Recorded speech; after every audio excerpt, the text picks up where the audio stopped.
Oi, laddie, your interview is here. What did you just say? I've never scheduled an interview with anybody, ever.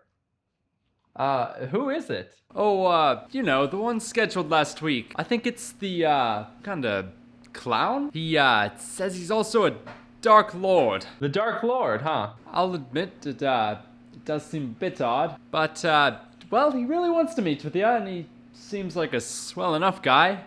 Right. Maybe just tell this guy to leave, alright? I didn't ask him to be here. Why don't you just give him a chance? How bad could it be? Okay, fine. I'll go talk to him. Jeez, just has the wrong place. Oh no.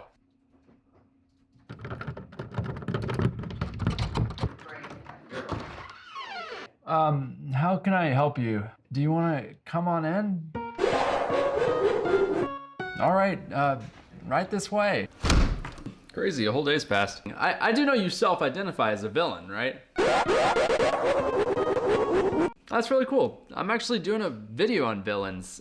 What do you think the essence of being a villain is? Bold ambitions, to be sure. Say, what brings you out here in the middle of nowhere? Oh, is that right? And when were you planning on doing this? Oh my god. Oh my god. I gotta get out of here. Oh my god.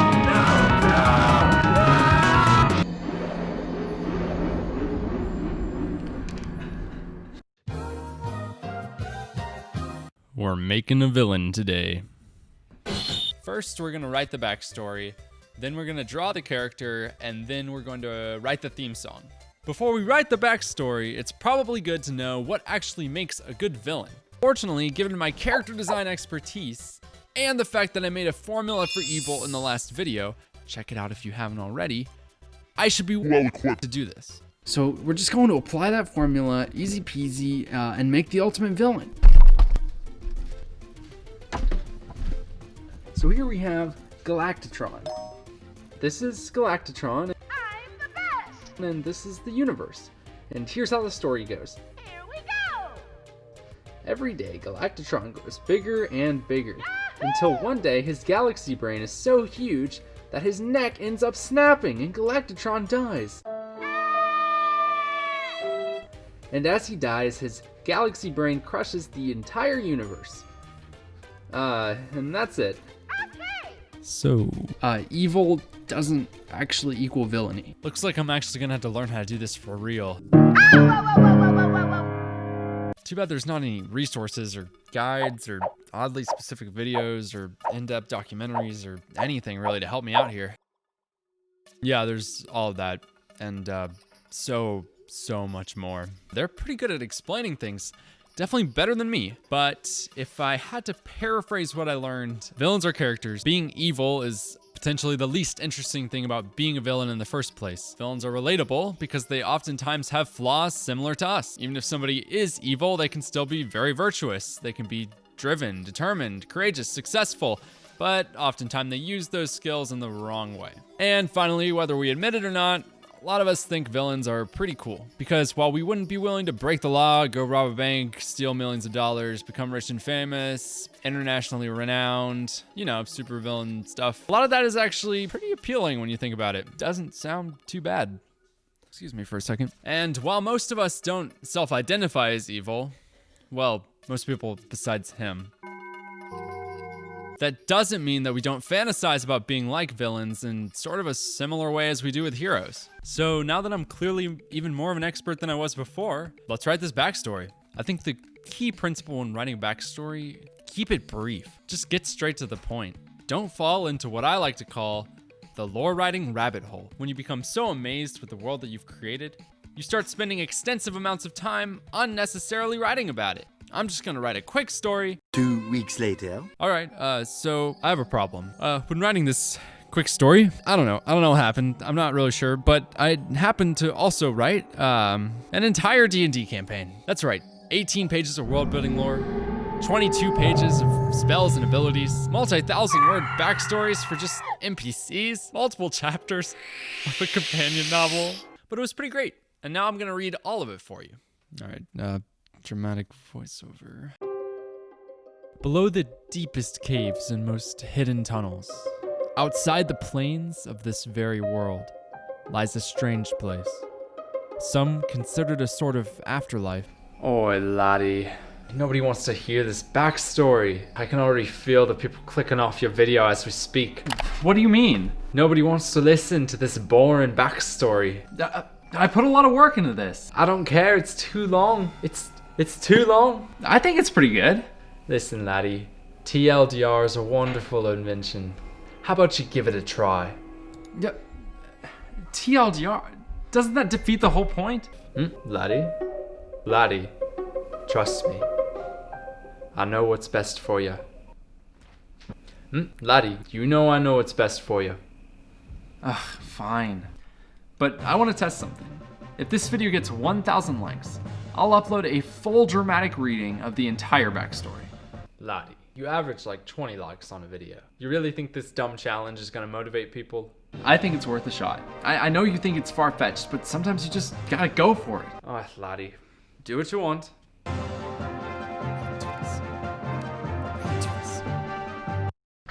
Okay, time for the abridged backstory. Basically, there's this crazy fantasy society called the Depths of Innago. It's a huge cave system. People end up there but have no idea how. They just kind of appear there. It's got some crazy stuff with light and magic going on, but it started out as a criminal wasteland because there was no order in society. This lasted until a church rose up to power because it preached that one day someone would be born with the power to help people escape.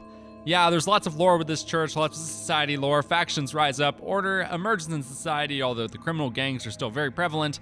And one day there's a family, and her daughter is Scylla. She's born into the church, she lives that church life, lots of ceremonies, rituals, prayers, all that jazz. Scylla pretty much hates all that stuff. Instead, she spies on fighters all the time. She wishes she could be a fighter. She trains in secret all the time. But to be a fighter in the church, you need to use this special magic called Essen, but it's a power gifted at birth. Only 20% of the population has it. Scylla gets tested for this magic when she's 13. Unfortunately, she doesn't have any, so she becomes super sad and loses all meaning in life. Eventually, Scylla is so sad that she confesses to her parents. She's like, it's not a phase, I want to be a fighter. They don't really get it, so Scylla becomes even more sad. And eventually, Scylla becomes max sad, so she plans escape. She leaves the church, she goes to the city, and she tries out for a gang called the Yukata. The gang tries to turn her away, but she almost kills them to prove her worth, so she gets in the gang. Scylla becomes maximum happy and is a total gang phenom, doing all that gang stuff in a gang society. Eventually, the gang is like, hey, you're pretty good, and recruits her to be an assassin. Scylla is like, oh wow, never killed anybody before, and my whole education tells me that's super evil, but maybe?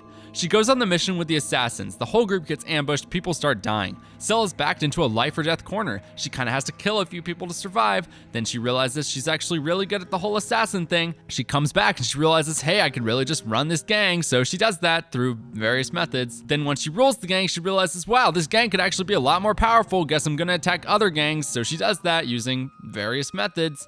Turns out her gang becomes super powerful, but the church is like, whoa there, you better stop that or we'll crush you. Scylla's like, nah fam, kinda just gonna keep dominating stuff. Church is like, okay, guess you wanna die then, sends a bunch of attacks. Scylla defends all the attacks except for the last one where the church sends Scylla's parents on the front lines and Scylla's assassins kill them before she can stop it. Now Scylla's max sad again, hates the world and herself. She decides her whole life is a mistake, but also the church is really evil and probably the reason for all the bad stuff happening is the church, so it should be destroyed. At this point, Scylla's kinda deranged and broken, so she's pretty much willing to do anything to take down the church, and she starts using a ton of violence. Completely unrelated, the second largest faction in the whole place, called the Alshad, has figured out how to use the magic that Scylla can't use with some cool technology. Scylla's like, wow, wouldn't it be nice if that were just all mine? So she marches over to the Alshad, takes one of their leaders hostage, leverages him to get a meeting in the capital, shows up to the meeting, which was an ambush, but she ambushes the ambush, assassinates one of the leaders, steals their title, takes the cool technology, and thinks, hey, while I'm at it, why don't I take over this whole faction and use it to destroy the church? So she does that, starts taking over the second largest faction in all of Innago. Pretty soon she's gonna invade the church and well, you probably don't want to be part of the church when that happens. So is Scylla a bad person or is she just misguided? Hard to say, probably depends on her future actions, but while I was designing her character on the iPad, I tried to make it purposely ambiguous. I at least tried not to depict her as some objectively evil character. She wears dark clothes, but she's not wearing like an evil lab coat or a cultist hood or some other stereotypical villain outfit that you could think of. She's also embedded with this light blue chip thing. She's radiating energy of a color that's traditionally associated with good. Does the design accurately portray her character? I don't know if it's that great, but hopefully it's an improvement from 6 months ago. I made her character using a combination of painting style plus an outline that I did in Clip Studio. So there's lots of blending in areas like the skin and the clothes, but there's also a very definite outline. I'm not sure if I quite like the style, and I definitely probably could improve on it a lot more, but it was fun to experiment with. Looks like we kind of just knocked out the first 2 objectives, so let's make some music.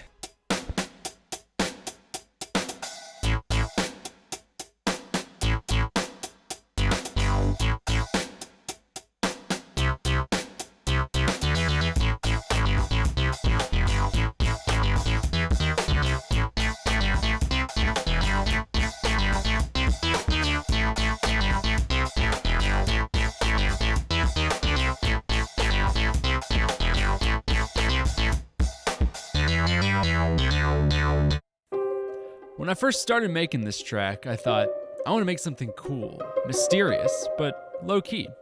So I recorded this nice piano line, and then I added the simple pizzicato strings on top of it.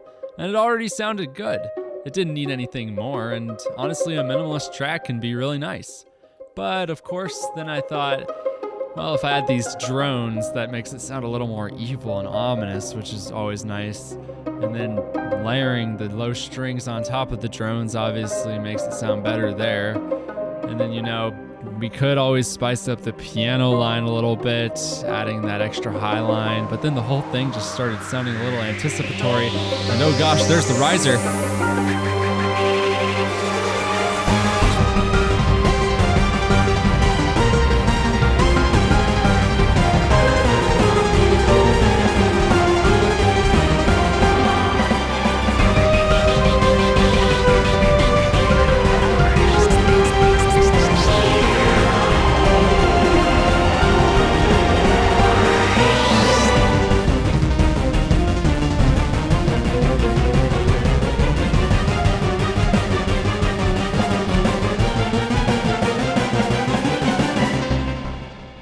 As is often the case when I make music, I started with a pretty simple idea that went very quickly off the rails with something completely different. Does it sound cool? Yeah, I think so. Does it necessarily fit the character? I think the first part does. Not so sure about the second one. The best excuse I can give myself is if I were writing for a video game, you've got to have the theme when you're just talking to the villain that then transitions into the epic theme when you actually battle the villain. I think games like Octopath Traveler do this. All that said, when I started going completely crazy with things, the amount of time it took to write each measure started going up drastically. So I didn't actually get to finish the song completely, but I'll probably still keep working on it. All right, well, I designed the character. What do you think? It was okay. I mean, a definite improvement from last time. Then again, all work below a certain quality threshold isn't really that significant anyway, so I don't know if the difference is really that meaningful. Yeah, it definitely wasn't perfect, but it was pretty fun. And I'll make a video about how I made the Sidetrack D&D campaign too, because that was a whole thing. Anyway, see ya. Oh, laddie, you can't be serious right now. What? Laddie. Laddie. What? Laddie. What? Laddie! You didn't tell them to subscribe, laddie! They're gonna click this video, they're gonna click right off, and it's gonna be like you never even existed! Listen, just don't worry about it, alright? I'll take care of it. Alright, laddies, listen to me carefully. I know he's not perfect. He has, some deep flaws, admittedly, but give him a chance, okay? Don't look at the upload schedules, because underneath all that failure, I think there might actually be something there. So I'll tell it to you straight. Smash that subscribe button, pummel that like button, destroy that comment section, laddies, and I'll see you in the next video. Until then, well, do whatever it is you do, laddies. Except for that. So I heard you're a villain, and nothing's gone your way. Your evil schemes and nasty plots have all begun to fray. I understand that you might feel this life is just not right. Surrender now and just admit that good has won the fight. But no matter how filled you are with totally crushing despair, stand back up, don't give up, even though the world's unfair. 'Cause even when princesses are saved and Ganon sealed away, I promise there will always be another chance for evil